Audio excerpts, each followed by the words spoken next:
Interessante aqui a pergunta em relação ao acontecido lá no Instituto São José hoje, em que um menino de 13 anos, né, ao sofrer bullying lá da Lei 13.185 de 2015, diferentemente do ciberbullying, né, lá da Lei 14.811 de 2024, dizem que a motivação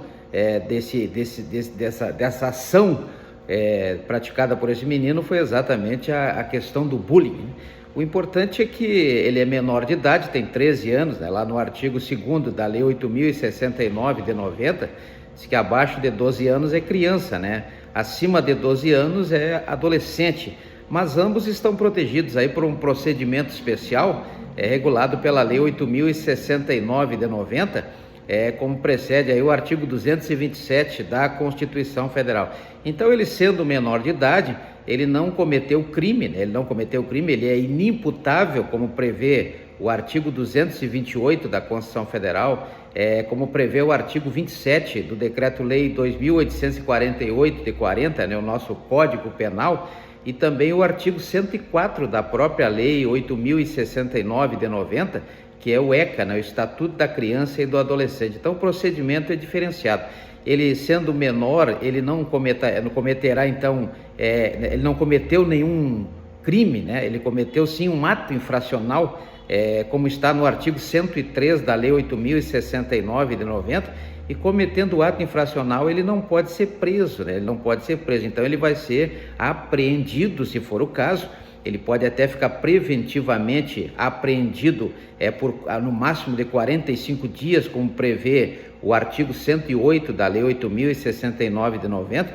Então veja que ele sendo menor, ele não vai sofrer pena, aquela pena lá do artigo 32 do Decreto-Lei 2.848 de 40, né? Então ele não vai sofrer pena, nenhum tipo de pena daqueles previstos no artigo 33. Então vejam que ele vai sofrer são medidas socioeducativas, né? Começa lá no artigo 112 da Lei 8.069, e no caso mais grave prevê aí a internação. A internação é prevista no artigo 121 da Lei 8.069 de 90, sendo que essa internação ela só pode vigorar até ele completar 21 anos de idade, como prevê aí, logicamente, o artigo 121, parágrafo 5º da Lei 8.069 de 90. Então, esse menor, né, ele cometeu aí um homicídio, na verdade não cometeu um homicídio, ele cometeu um ato infracional equivalente ao homicídio, e ele vai responder aí por esses dois atos em relação à prática, né, a ação típica, antijurídica e culpável, mas como ele é menor de idade, então ele vai sofrer aí talvez uma internação, vai ser condenado à internação, como prevê o artigo 121 do Código Penal. A questão toda está nos amigos, né? Parece que tem uns amigos aí que estavam na função de coautores ou de partícipes. Não existe essa previsão na Lei 8.069 de 90, mas a doutrina tem trazido aí equivalência ao artigo 29 do Decreto-Lei 2.848 de 40, que é o Código Penal, quando fala da coautoria e da participação. Cada um responde dentro da sua proporcionalidade, daquilo que fez, daquilo que deixou de fazer, né? Como prevê o artigo 5º, inciso 46 da Constituição Federal, quanto ao princípio da individualização da pena, né? Princípio da individualização da pena. Outra questão importante é a questão do pai também, né? O padrasto, né? Que vai responder aí pelo crime de omissão, né? Ação ou omissão. Então, omissão de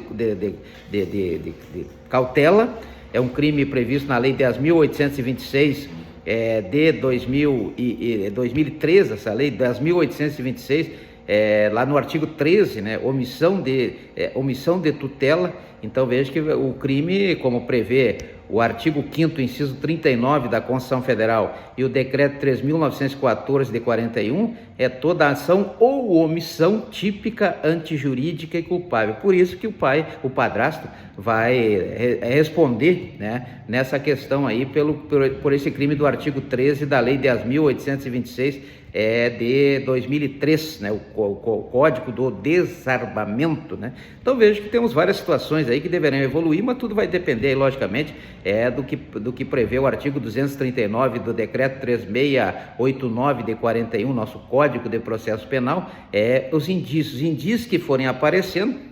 Logicamente será instaurado aí algum tipo de procedimento para apurar esses indícios de materialidade e de autoria, e vamos ver como é que vai se desenrolar essa questão. Vamos acompanhar para ver o que vai acontecer. Por enquanto temos aí um menor de idade, inimputável, né, que cometeu um ato infracional, está sujeito aí a ser apreendido aí por 45 dias, ou se não depois pode ser condenado a uma medida socioeducativa de internação, né? E vamos ver como é que vai desenrolar esse processo especial aí, processo que na verdade é um processo que não é aquele processo normal de quem é maior de idade e comete algum tipo de crime, né? Então é um processo diferenciado em função do artigo 227 da própria Constituição Federal.